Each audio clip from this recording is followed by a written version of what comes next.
Hello, bonjour, and welcome to the unofficial PopCap PopCast, a podcast about the golden age of PopCap games by a couple of guys who were there. I'm Steve Notley. And I'm Isaac Aubry, and we just want to make sure everybody knows that we do not represent PopCap or EA. We're just a couple of folks and our friends talking about the wild and crazy times working on video games at what was PopCap Games long before the EA buyout. And what are we talking about this week, Isaac? We're going in depth about a little drinking hole that we used to call PopCap South. It was just one block south of the office that we all worked in Belltown in Seattle, and it's where we nurtured our many ideas about video games and our friendships. It commiserated with the neighborhood at large around us, and it was all a big, beautiful world to be making video games in. So we're kind of sharing that aspect of what it was like down there. And this is part two. We had part one last week where we had three guests: Matt Holmberg, PVC artist; Rich Werner, main PVC artist; as well as Julie Thomas, who was our favorite bartender from the Two Bells, who has all the fancy stories. So without any further ado, unless you want to give us a little extra ado here, Isaac. I was just going to say one of our favorite bartenders. They're all pretty There fantastic were there. I there mean, were there were plenty for sure. yeah. Okay, well then, with no additional ado, we're gonna get into it. Previously on the unofficial PopCap PopCast. It was a great place to draw, especially because on the B side, you were facing that would be no south. And so there was all windows on the side of the bar. So if you were right-handed, it was pure daylight coming in, and your shadow would be being cast away from what you were drawing. So drawing in there, it was a really good place to draw in. Like there's so Yeah, much natural daylight in there. It was a beauty. man, it's awesome. A lot of video games. I remember you dragging laptops with emulators around. Me and Patrick beat Super Mario Brothers 1 and 2 or 2 and 3 in there. Oh yeah, because like as I recall, there was some kind of alternate programming on a few of these Two Bells movie nights where it's like, okay, it's Oh no, instead of watching a we movie, just we're hook gonna up. fire up Duck Hunt or something with Yeah, we would just hook up a Nintendo. console to it. Yeah, there's a couple of Yeah. really great photos because I remember putting people on blast with Pac-Man, which we talked about before.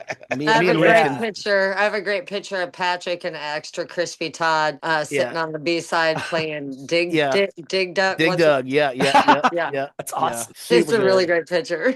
Yeah, and we played a lot of chess in there too. It was a 2007. We got the smartphones, and that was when smartphone games were kind of still cool. And I remember a lot of other usuals in there. We would talk about what game you playing on your phone, and we would talk about that. There was a lot of gaming going in and out of there, and game development. Late at the end, there were Amazon game people that were hanging out. I don't know if you guys remember that, but there was a crew.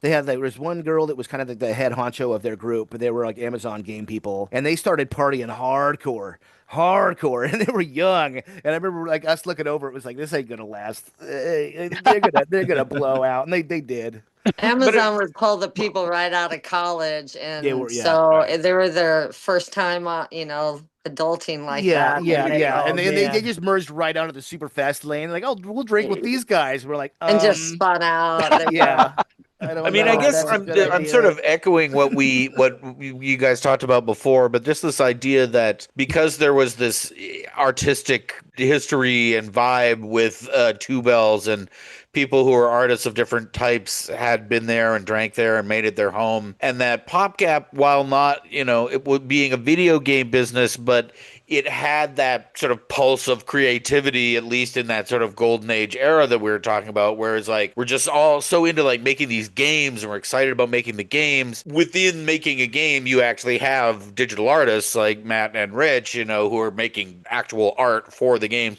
but just the games themselves being a kind of a creative expression, and everybody being super into them and excited about them, and like when a game came out that was good that we felt pride in, it was like akin to, say, the feelings that like a theater troupe might have, of like everybody sort of combining their efforts to put something out that that everybody thinks is really cool. Well, it's funny you mentioning theater troupe. That was two other little things about the artisticness historically of that neighborhood. Earlier, pre like 2008 or so, Teatro Zanzani was a kind of a Cirque du Soleil kind of situation, like a tent acrobat dinner It was theater amazing. situation. There's a block away. It was super Yeah, super yeah. cool.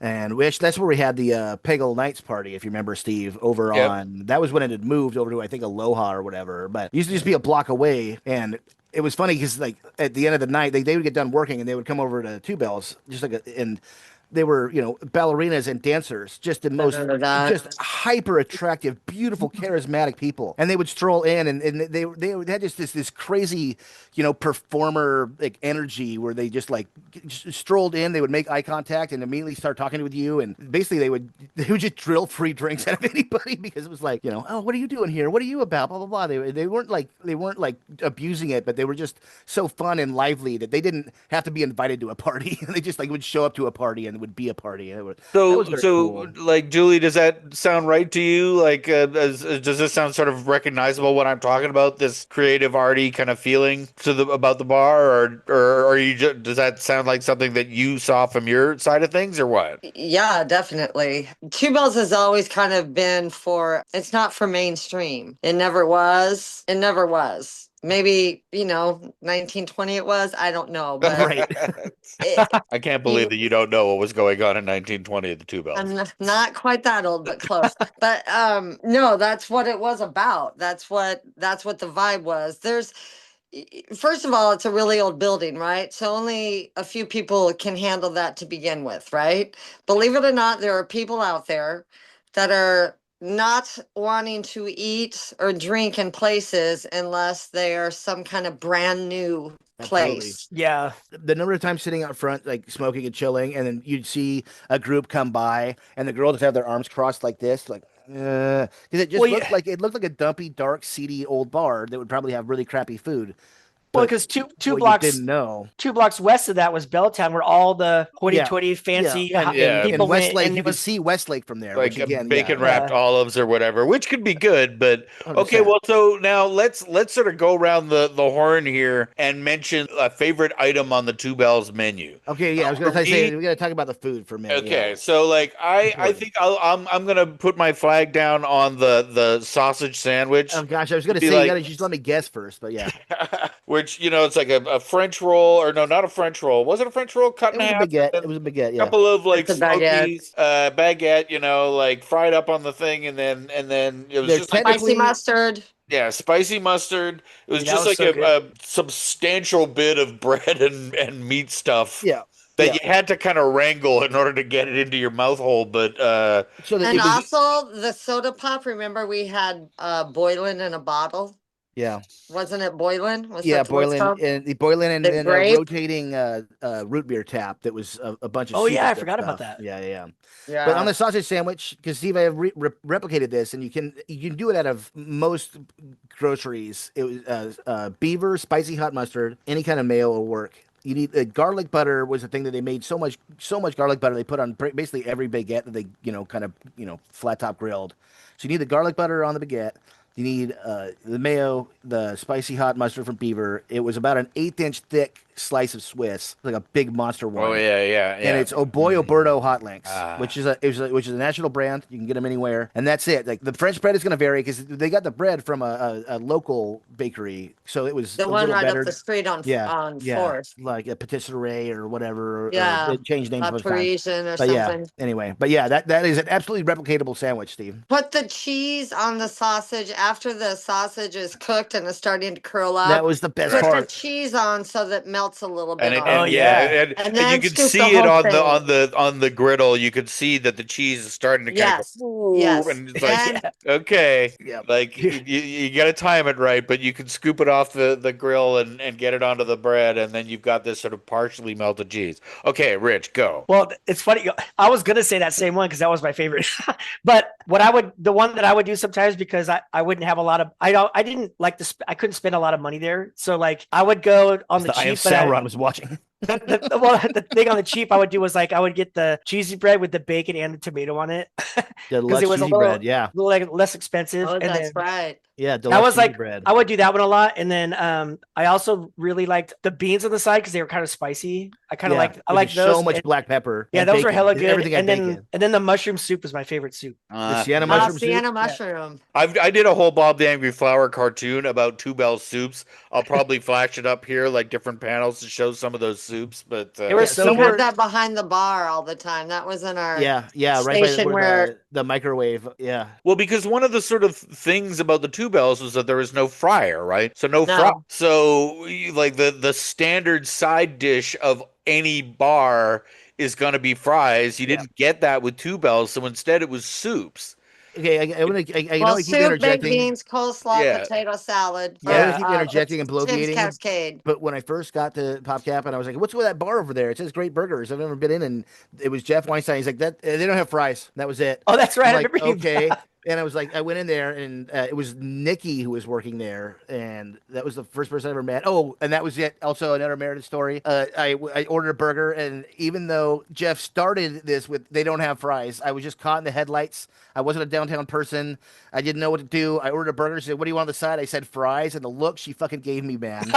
Like, even though the building is gone, my shadow is still burnt into like a fifth dimensional space. Yeah, if you ever ordered fries there, it was like, what the fuck? Yeah. Like an atom Anyway. bomb shadow. But yeah, like Yeah, and hanging the art shows in there early in the morning with Joel one time, and JoJo, or no, it was JoJo and Horatio, and those are the cooks. They were all both rad. The huge flat top, and the first thing they would do is grill off, like, I don't know how much bacon, buckets of bacon, and then after that they would take it all off, and all that grease they would do grill onions, because they also grilled onions were in a lot of things. And that was, I remember asking Horatio, I was like, do you guys ever get sick of that smell, that just bacon grease fried onion smell? It smelled like fucking Nirvana. It was just the most amazing thing. And he's like, nope. Like, I've been doing this every morning for 30 years, I still love it. Like, yeah, so good. But So Isaac, that was the hack, is how they got around no fryer, was bacon. I want to hear your. So no, you ultimately. Well, so now maybe this is going to be controversial because I know that you really liked Mamas, and so maybe we're just sort of talking about like favorite Mamas, brews from Steve? Two Bells. I don't know if I really did. You were a Mamas. famous hater of He Mama. hated Mamas. He'd get a pool of cheese and then shit it out for the rest of the day, and it was Yeah. just the worst. But so like, what was either your favorite Two Bells dish, or if you wanna like walk a block away and Yeah, well, do Mamas let instead. me preface this by, like, I think I was probably the only vegan in PopCap, and I was the only vegan who ever walked into Two Bells. But to Two Bells' credit, they had a hummus plate, Which was and fantastic. it was just like it was like a pita, a fried pita, and some hummus, and But homemade hummus.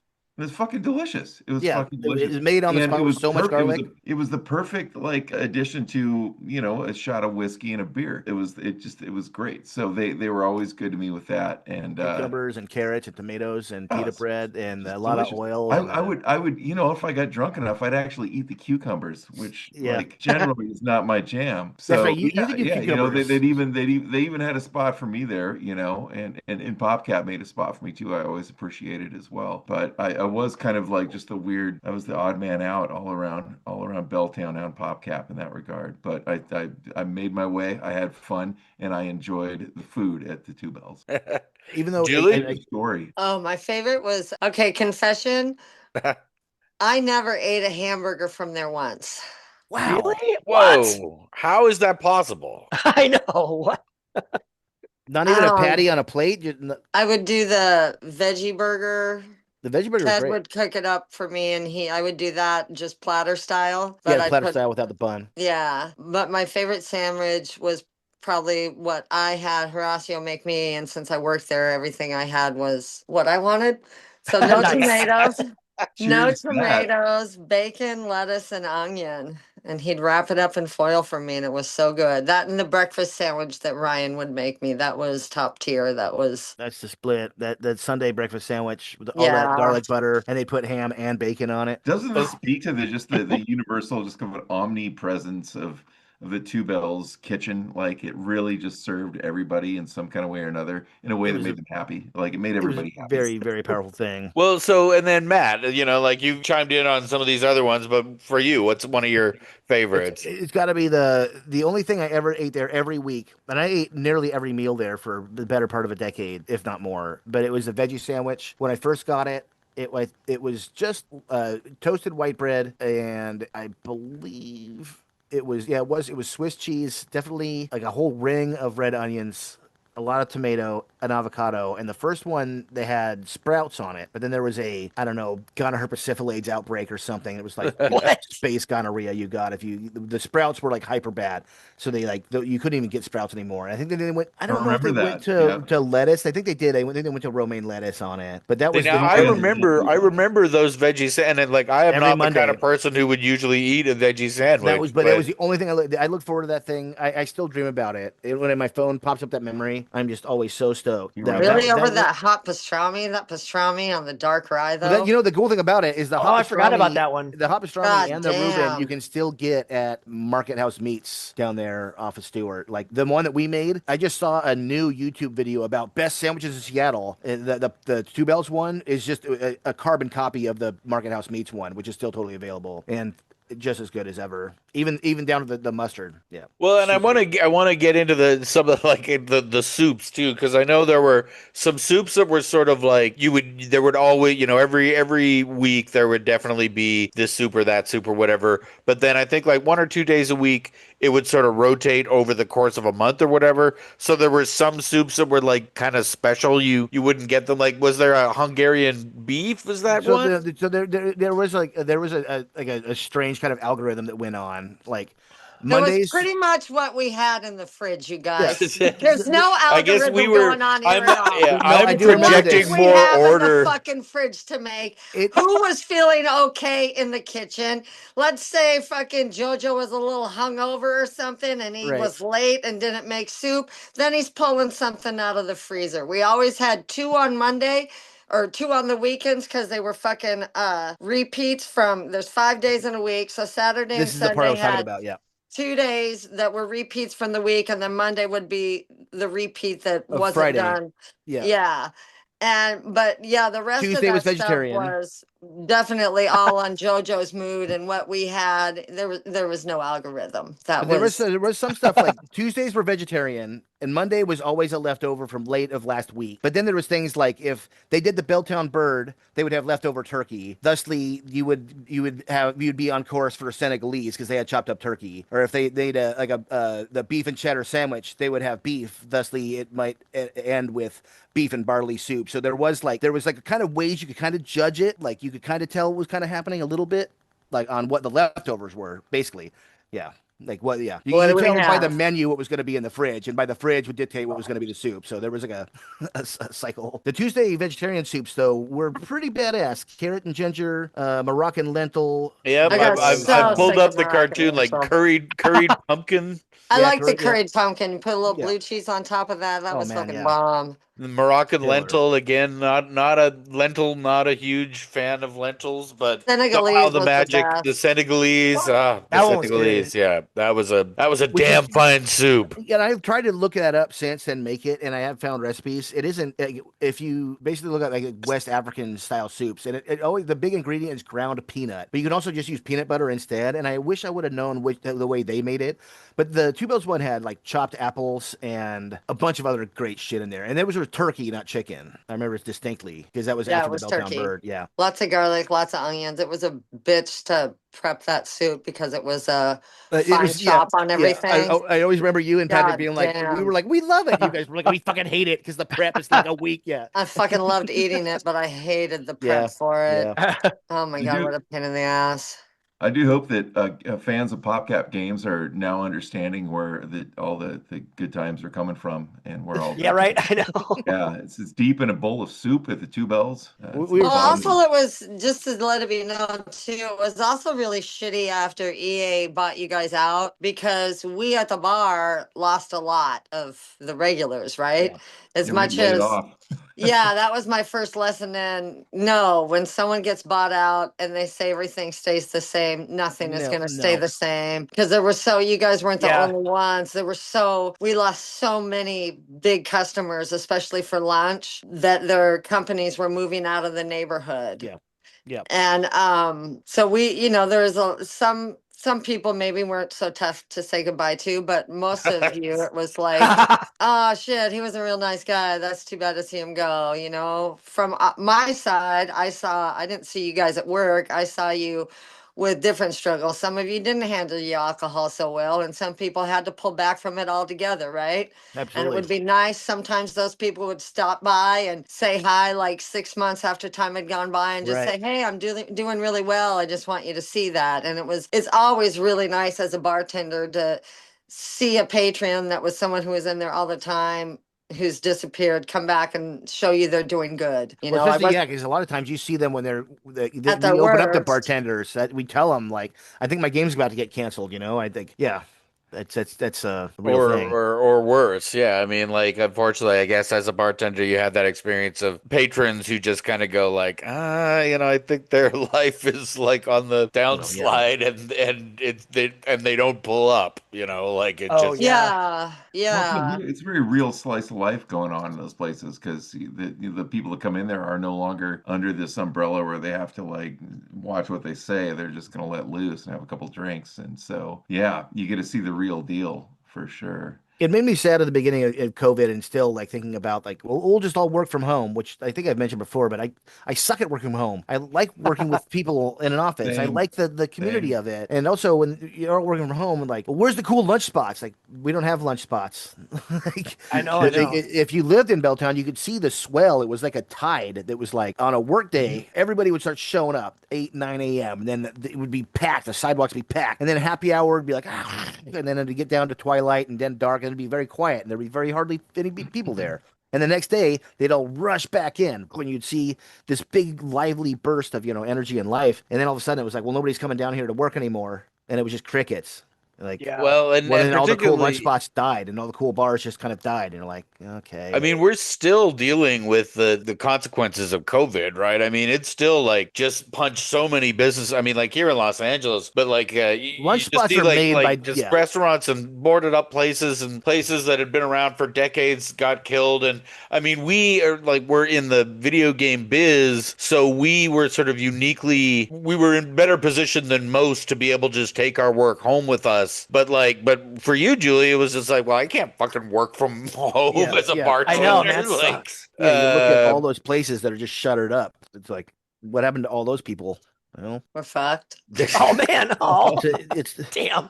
I mean, it's crazy that we sort of managed to get through it and have something that at least looks like the shell of a functioning economy, even though I think that shell is kind of brittle still, and like a lot of like it's sort of flaking, and yeah. people When I are. look at a skyline now, I just think of like how many empty offices there were, and I used to go like, man, what are all those weird industrious people working on in there? Now I'm like, who's taking a tax break and all the rent they're losing on all those vacant offices in that skyscraper? Yeah, it's kind of different. Yeah, Seattle was very much covered by cranes working on new skyscrapers back in those And days. how many do we Oh, count I the other know. day? Yeah, and anytime you go downtown, it's just like it's skyscrapers, Like huge 20 buildings or with 30 at a cranes on time. top of Yeah. every one of them. Yeah, there's Now none. there isn't a single crane on top of any building. No, All we the counted boxes are one empty. on a week ago on our trip. We counted one from the ferry. I remember it was like, well, last time I looked, it was 26. That was one. Now That's it's one. crazy. Yeah. Sweet. I mean, Man. it's a real sort of seismic shock to the whole economy, right? It's just like, oh, downtown business construction, real estate, making skyscrapers, $100 million projects that employ tons of people over for months and months building this stuff. And then all of a sudden, everyone's like, wait a minute, we don't need to have. We don't want to have like the workers like I don't want to go into work anymore if I don't have to, and I don't have to. Like I don't want to spend an hour and a half on the drive in, another hour and a half on the drive out when I can just work from home. Yeah. Even though like the footprint that of like an entire city can be made up of commercial real estate that no longer has any value, right? Like it's Big deal, crazy. man. Yeah. I do that and I go on like really weirdo early morning walks. And there's a little sky bridge up by where me and Julie live on 102nd. And I walk over it and you can look down on the downtown Seattle. And I used to go down there every day and work hard at some kind of, industrious project that a lot of people were working on, and it was like an endeavor of progress. And now I'm like, I'm in the basement. I draw sometimes for money, and I look down and I just think like, man, are people still going down there and fighting it out in that crazy blur of chaos and lunches and fun? And I'm like just missing out. I when I was down there, all I wanted to do was fuck off. now I'm fucked all the way off, and I look down there, I'm like, oh man. Yeah. Yeah. I wish I was still counting down the minutes until happy hour on a Thursday. Well, and so If there are any Julie, like fucking billionaires out there that want to fund a crazy new game company, this is your chance. Yeah, Right? right. I know. Lay it Come on. on You're getting us. all the Hey, right guys. people. Hey. Yeah, we could also. well, so Julie, you're still at Piper's Creek, right? Yeah. And so that's like way north of downtown Seattle, like 100 blocks or so, I'm it's 100 and it's on yeah. 105th. And so that is like a completely different kind of neighborhood, right? From downtown. So, like, in your own words, sort of what's the difference between the two neighborhoods? There's a couple of differences. One huge difference I noticed was living in Belltown and working in Belltown, we all lived in apartments. And working at Two Bells, we had that back patio. So the minute we get out of winter and into spring, that patio is packed. We are packed at night, right? Hot days, we're packed because most Big people who were living destination. in Belltown and they didn't are in small places. Most people didn't have air conditioning. So they'd come in, they go out. And now that I work out here, it's the opposite. People have houses. So Yeah. Such a strange thing for people to live in. so when it's like I know, right? So when Okay, it's really boomer.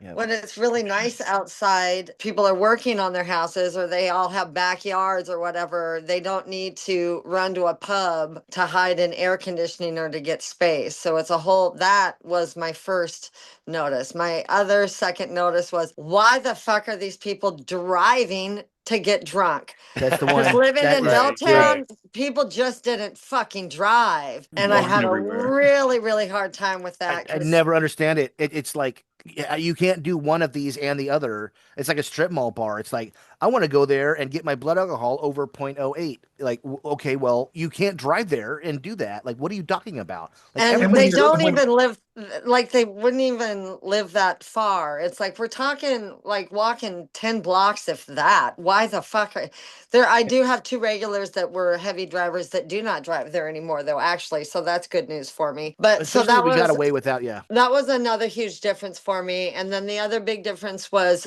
because it's not downtown, it was my first time not experienced business people. Granted, at Two Bells, the business people that wandered in were always the hipper kind of, you know what I yeah. mean? Because some people, like we already discussed, couldn't handle it. And out here, I don't get it at all. Like we got pool now and dart league and oh, and we do bingo on Monday nights, every other Monday. Uh, but that was a huge difference for me.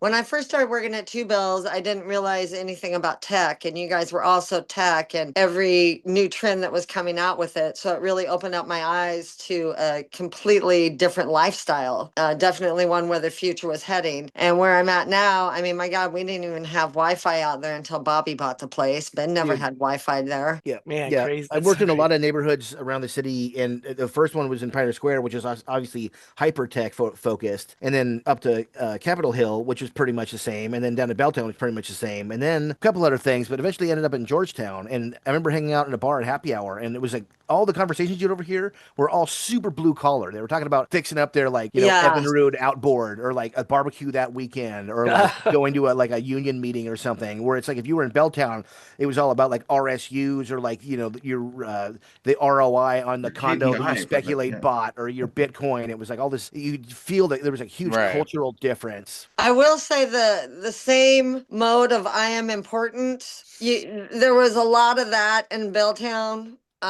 with certain people just because they were important at their job. They Well, I thought mean, but that I meant they was were important. important Oh, at my bar. yeah, yeah. Not as much, but there's a few high up in the blue collar construction field that we have Dude, come in the 100%. bar Like, dude, I own a that roofing kind of company. have that I'm owed same respect. attitude. Yeah. There's not near as many, not because we don't have the business people, but once in a while there are a couple of the workmen that think they're above it all too, because for whatever Just a reason, human trait. They Yeah. want it Yeah. so bad. that white man rule bullshit that they gotta fucking emulate. I don't know. Ugh. I, I could I definitely came from feel it. construction back in the 90s, and yeah, there's a lot of clamoring for any sort of importance in anywhere there, and yeah, give them a couple drinks and just watch it flow. Yeah, definitely. Definitely. For the most part, Which people are good. Yeah, I mean, whereas like looking back at the two bells, I mean, maybe it's just because I was oblivious, but it didn't seem to me that there was like a big pecking order there. I mean, there was just like there were a lot of regulars. I mean, I guess in a sense, like Matt, to my eyes, you were sort of like the king of Kensington. I guess that's a Canadian reference, Yeah, and I but like. actually know exactly what you're talking about. But like of like you were the regular, like capital T, capital Well, R, because the I think I was regular. always there. I remember like Yeah. people in the office would come by and ask me like what the lunch specials were, because it was like they knew that like I knew the whole thing. Matt was But I the think Two Bells menu at PopCap. yeah, but I We think know. that any social thing like that is going to have, well, who's the most active or whatever, and that person's going to be, and their word is going to have a little bit more. But it's possible to be I mean, like, well, look at a show like Cheers, right? I mean, there's a big difference between a character like Norm and a character like Norm. Cliff, right? Like everybody, 100%. I mean, like Norm, everybody says Norm, but then like when Cliff, like Norm is the one that everyone's happy to see. Cliff is the one that everyone Flavin. tolerates. There was one scene that, like, when he did sell he was gonna sell the place, and there was a Facebook group, and there was a lot of dissent from a lot of the usuals that were just like, I can't believe he's selling it. He's really letting us all down. Blah blah blah blah blah. And Remember that? I remember I went in there and I was basically just like, shut the fuck up. He ran this for a long time, or they ran this for a long time, and we all met each other there, had a million good times. Like, they don't owe us anything. We've had a really good time. Don't bag on them. And I remember the big line I said, it was like, man, if I could sell that place for that much money, I'd burn the thing down with all of you guys in it. Which is pretty hyperbolic, maybe, possibly, hard to say. Kind of intense. Yeah, but. And I remember that was like the end of that discussion. There was like 30 people in there clamoring for blood, like, let's like burn Jeff in effigy. And I was like, shut the fuck up. And they were like, okay. Well, Okay. I wouldn't say that, but then again, from my point of view, it was kind of shitty. Yeah, well, 100%. Well, yeah, I mean, of obviously. course. I like, worked there yeah. for how fucking long, and his wife couldn't even come up and say thank you to me on the last night. Bitch, I put myself on the front lines at your bar on He 4th could've and Bell for taken- 8 years, and she couldn't even acknowledge I existed. He could have taken That 10% sucks, of his yeah, winnings off of that yeah. and made you guys all like $100,000. Oh, he gave easy. us 1 month. Yeah, I'm gonna talk shit about Jeff Lee. Hey, You guys can fucking no, edit this out. We're the proletariats. Let I us do could it. give a Let's do it. fuck. He gave us a month's pay. Do you know what a month's pay is? It's not fucking shit. Without We lived tips, off yeah. of our Because tips. I was gonna say because you live And off not only tips. that, someone like Dave, who put in 12 years there, Patrick and I, 10 fucking years, got the same as the dishwasher that had just worked there for a month. Oh, come on, man. Oh, wow, that is really hitting That real shit close to home for hurts. Matt. Real close to home That's for the Matt. real Real close. fucking business right there. Yeah, I know that feeling. I can't tell you how close to home that hits. Yeah, same And for he me. had Dave Ooh. come in and do a bunch of shit work for him and never even paid him after it was closed. Well, imagine the matter of scale, right? Like, you're talking like $14 million. There was how many? Like, let's say there was like 15 or 16 of you guys. Let's say there was 20, just for the math's sake. Like, if you would have just taken one of those 14 and divvied it up, you guys would have had hundreds of thousands each, which would have been life changing, and it would have cost them nothing, 10% of the top. But you can't be bothered to do that. Wow. Like, cool beans, sweet deals. Next level shitty for sure. That's why people like us never get to be billionaires. Well, it's We would also never do because that. people that have the money don't really understand what it's like to live without it. They really don't That's it. realize that people don't have money,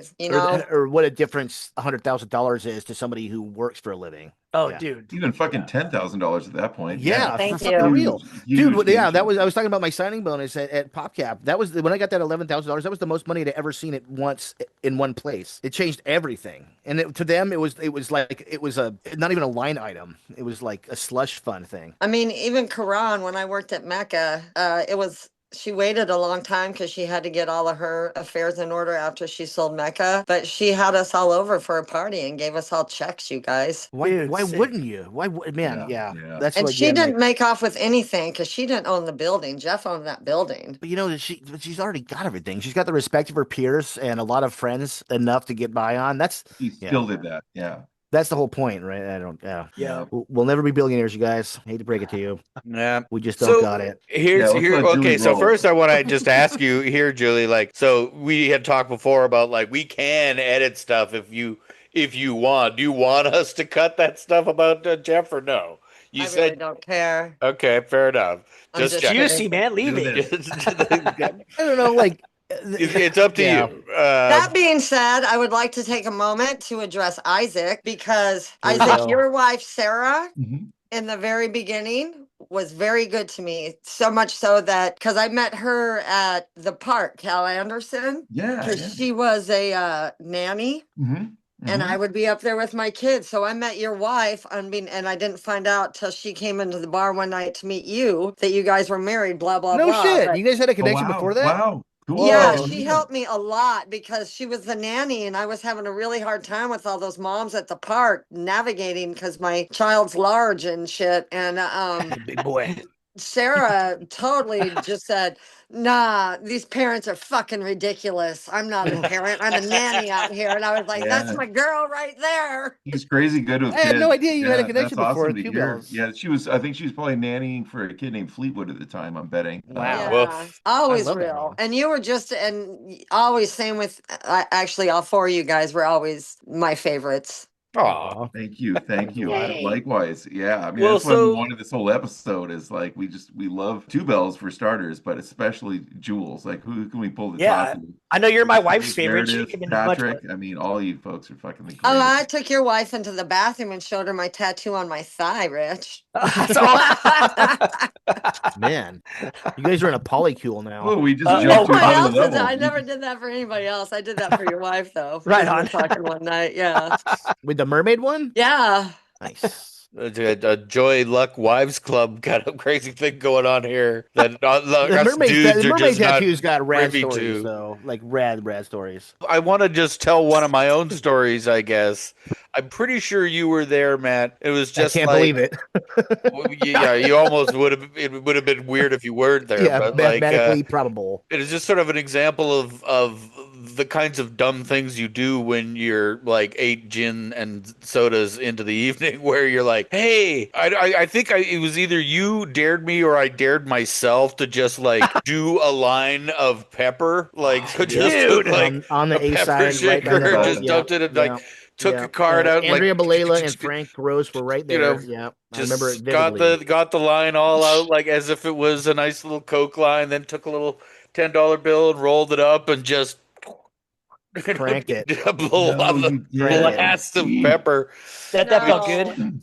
No. Yeah, no, but also that wasn't kind of the end of it. There was also one where like there was an old bar and it had Fleed, those like screaming to the bathroom. And, oh like, yeah, he was burning out yeah. pepper into the paper towels. But But also, you were like, saying that bar, it was wood planks kind of fitted, and on the parts that weren't so used, it was still totally flat. But on the end of it, it had kind of been pulled down, and there was a bit of a crease and a crack between the planks. And then there was I like know all the millions of people that have eaten on there over the years. There was kind of a brown like substrate of crack sludge in there. I That's remember gross. we scraped up one of those, and there was a line of that smoked or snorted up too one time. God.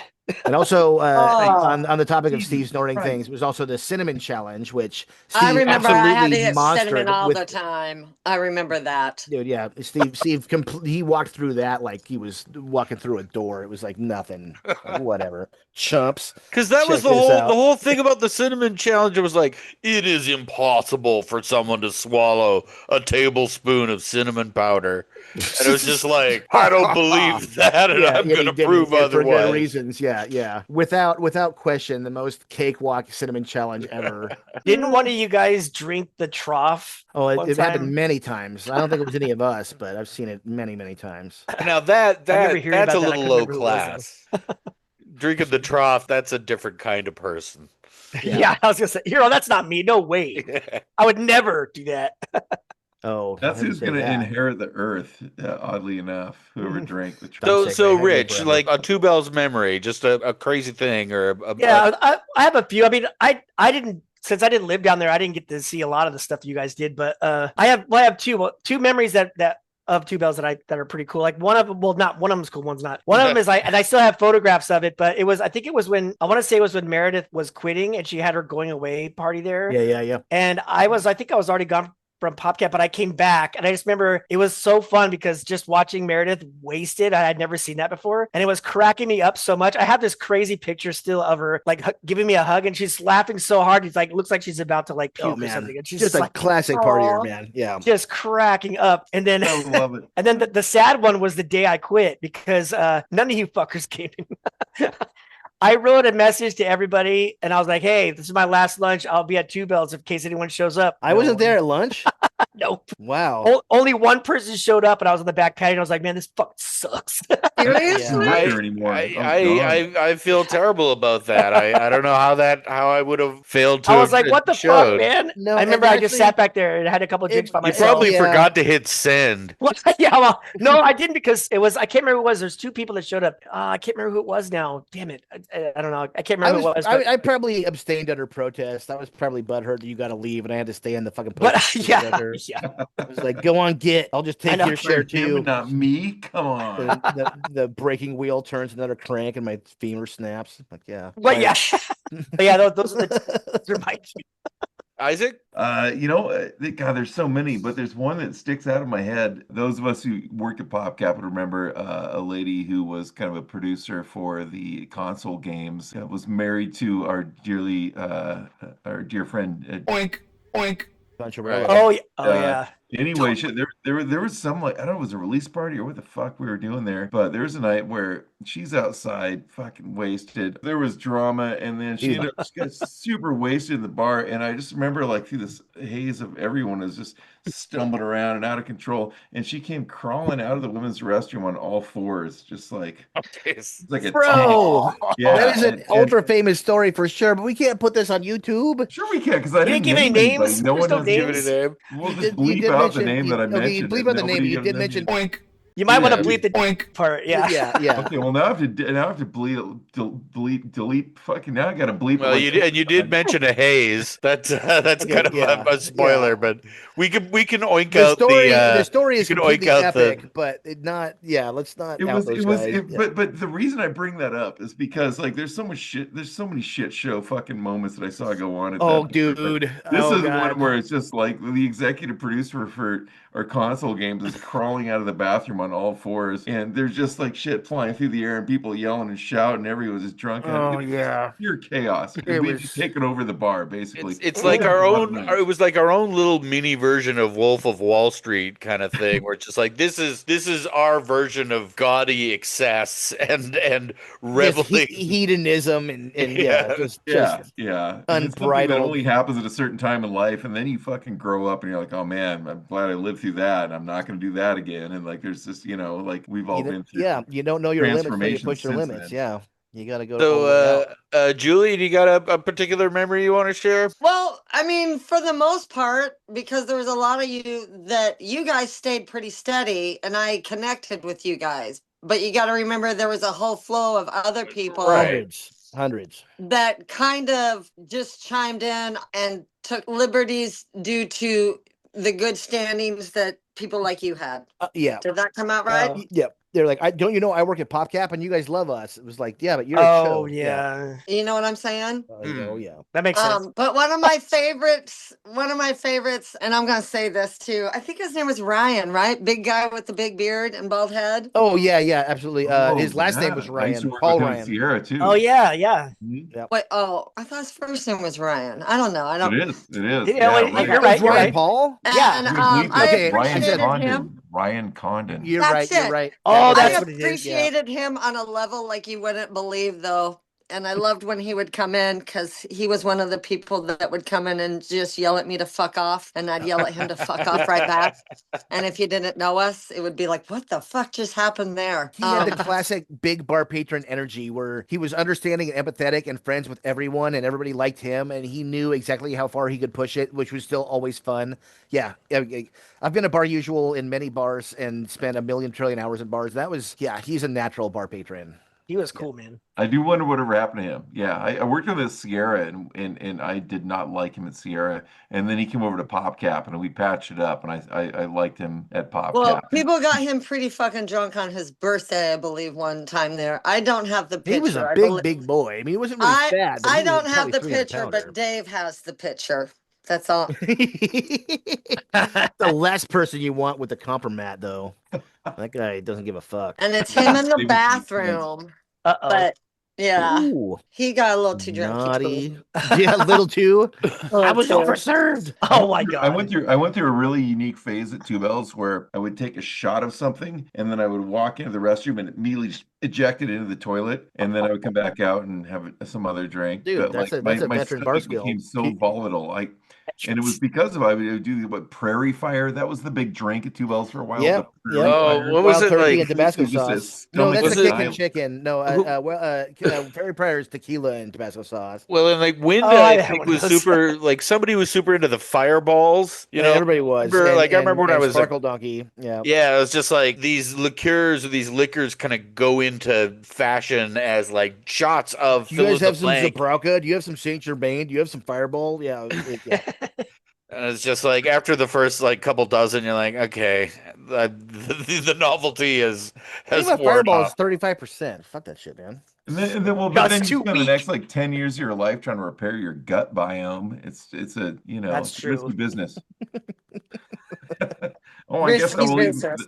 macrobiotics in my yogurt from now on. It's gonna be okay. It's Now gonna I'm be on a life. brown rice and filtered water diet because I fucking gutted myself with Fireball and Sparkle Donkey. Yeah. Oh, So- also Karen was always really good. I liked Karen. I remember the people I like, I guess. Oh, I yeah. liked Karen a lot. Oh yeah, Um, Karen is absolutely. Yeah. I'm gonna see Yeah. actually I'm gonna see those guys at SummerCon. They got a booth. Her and Dev. Oh, nice. The best. I always So liked well, them. yeah, I it- liked that quiet girl Erin. There was a quiet girl Erin, Erin. Oh, yeah. I liked her Ooh, art. oh. She does a lot of ceramics. The last I saw. Yep, yep. Yep. It's She a wasn't- shame. I think she has declined to make an appearance on this podcast just because she sort of feels like, she just doesn't want to be out there in the public sort of space. Which is, Oh, okay. Well, then clip that out. What I just said. oh Sorry, no, I that's didn't know. fine. I don't think she'd be upset that we mentioned her, How but just awesome she is. Yeah. we'll just yeah, talk which about how she is. awesome We love her, Erin Middendorf, and they'll show like a picture of some of art she's done, an including artist- we got her to. I got her to make some art, like to do drawings of the characters from Skapow, Oh, that's right. game that we'd worked on, and she did these super awesome Don Bluth-esque kind of like Oh, yeah. character renders. So yeah, that was great. So Matt, hit us with Yeah, a the outro. couple more stories. I think there's two, and they're kind of tangentially related. One was fucking Narnia, which is kind of not at Two Bells. It was at the PopCap office. We started on the 8th floor, and then if I'm not mistaken, it was the 2nd floor, then the 6th floor, and then I think the 7th floor. Was that right? Like I don't remember what Yeah, we took order. over the building slowly, like a disease. But yeah. it was the 6th floor that had I could just I don't know what used to be in it. I mean, this is a building that was built in, I think, the early 80s. Anyway, the 6th floor in the center of it was a locker room, but it was like the back rooms. So, like, if you left the elevator and you went through a door from that lobby into another big room that took up maybe a quarter of the facing of the building, there was one little room that looked like a closet, and you opened it up, and it was a closet. And if you move things around in there, you found another door that was a lot narrower, like way more narrow than a normal door. And if you opened that door, it literally opened up into a full-fledged locker room with fucking showers and shit. And we called it Whoa. Narnia because it was like fucking Narnia. It was like this magical, mystical, like extra space in the middle of Right. fucking nowhere. And we used to smoke a lot of pot in there with a couple of people, names redacted because I've already gotten in trouble talking about them and me doing clandestine criminal acts within our office space. But it was one of the New Year's at Two Bells. It was one of the ones where Andy Hillman was still working there. And I remember I ordered a round for the bar so many times that we ran out of glasses to drink out of, and we were drinking shots out of soup bowls and shit. And it completely just lost the plot. We got just so completely monstrously wasted. But a few of the people that Shannon, Kelly, Spike was there, and Salisbury. And I was like, hey, you guys want to go smoke some pot? That was when this pot was still illegal. And they're like, yeah, sure. So we're only a block away from work, so let's go back. And we took the elevator ride up. I've got some amazing photos of us in the elevator. just smoked laughing pot our asses indoors? off. Oh, dude. And we went up to that 6th floor, and I'm like, oh man, we gotta find a place. And I remember we walked through like multiple doors, and they were like, where the fuck are we even going? They thought it was like, leading them to their kidney harvesting, like, no, it's fine. Yeah, and yeah, we Lay smoked a down, it'll be fine. shitload of pot in there that night. And that was many people that we smoked pot in good old Narnia. And I wondered now what would even happen to that. And the other one for sure, because I said before, I used to live right across the street from PopCap and was friends with everybody over there. And I had a thirst for liquor at all hours of the day. And after the bars would close, I'd go back home and smoke a pot.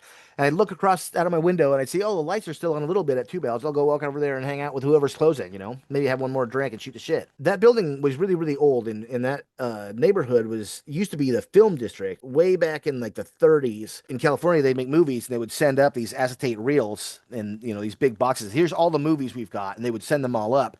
And then people with theaters would go where these film vaults were and screen the movies and see which ones they wanted. The Rendezvous was one that also had a film vault in it and showed the films. Anyway, so that was known as the Film District in Seattle for just like a decade or so. But anyway, back at Two Bells still had one of those big pounded iron sliding doors, like fire doors to protect against, you'd store all those acetate reels. Those things were like dynamite, like hyper conductive, So it was all this old architecture to basically house these super hyper or flammable films. It was still all in there, but it was all just musty old. There was just old couches and old beer taps and just lame stuff in storage in the back. I know Julie for sure remembers, but like it was spooky, man. I mean, we're in a young part. There was cold spots back there that were just, what the fuck did I just walk through? Chill in there. It was insane. Dude, I've never experienced anything like that. People are like, I don't believe in ghosts. If you walk back there, it was haunted as fuck. It was not right back there. Oh man. I would go to take a leak and I would walk backward because I couldn't turn my back on it. It was too spooky. Yeah. This is where you go past the restrooms. I concur. Go to the back patio, but then before you get to the patio. Remember, like in that, because there was the men's room right on your left, and then if you went a little bit, there was the women's. There was a door right to the right from the men's, and that went to a little kind of storagey thing. But beyond that, there was that big sliding one that went into a catacomb. I went there one time. Yeah. It really did give the chills, man. The real deep spinal, like, okay, I believe in ghosts now. Fuck off. Like, no lie, you're walking and there's spots in there that would just all of a sudden you would walk into cold. Like you had just walked outside or something, and then you could walk through it and you'd just be like, what the fuck did I just walk through? It was not. There were times when I was closing alone that my last thing would be to put the trash in the back, which is in the door right next to that back door. And then I would hit the lights in the dining room and run the fuck out of there because I could feel a hand just pushing me the fuck out. And it's like, yeah, I know. I'm gone, man. If you talk ghosts in there late at night, you had to stay with me until I was through closing and leave. And that's why I mentioned this, because I used to go and hang out with the closers, and it was like, I ain't going that whole way. Nope. Nope. Well, I can't think of a better way to end this, the part 2 of this podcast by proving the existence of life after death and ghosts, like the fact that the human spirits can live on in the physical world and make things cold, and it's a real bombshell for everybody who's watching this video to know that yes, you got to put your there's right something hashtags after on death. There. We'll get some crossover from even if it does just mean hanging out in the basement of some old bar that doesn't exist anymore. But the thing is, it's really I think I mentioned that before. It's not really that old. Like Seattle is a very young place. Like Aoife, her family owns a bar that was around in like 1100s. Two Bells was like 90 years old at that point. Not old, but I still swear to God there was ghosts in there. I swear to God. Okay, so Isaac, you've had a little time to think on this. You want to give us a big closing statement here? Sure. Well, I think despite all the chaos and just wandering in different directions this episode, I think it's a true testament to the symbiotic relationship of Two Bells and PopCap, and it was really important. And one thing that wasn't mentioned in this, but I think is also just kind of described in this conversation, is how we would go down there, and even at PopCap, we would meet people from other parts of the company that we wouldn't talk to each other throughout the day. We didn't have communication. Sometimes we good point. In different ends of the same project, and wouldn't even know it until we got down to the Two Bells, with a bowl of soup or like a hummus plate between us, and be like, oh, you're working on that too. So it was a place where we got to kind of follow up on shit that was going on around the office, while at the same time letting loose and having a good time. And sometimes that would go to these fucking chaotic, crazy directions. But I feel like the success of this company that sold for $750 million at the end of the day, despite all the controversy and weirdness of it. A lot of that success was reliant on the fact that we had this place to go that felt really human, and we got to express our humanity and our outrage at this, or our total love and enjoyment of the other thing. And we got to just kind of spin it all into this community of Belltown at the same time. And it was and our own identity as PopCappers, which at that time felt like something worthwhile, right? It was like, it felt cool to be part of this thing, and it felt cool that that thing had this relationship with this other thing, the Two Bells. It kind of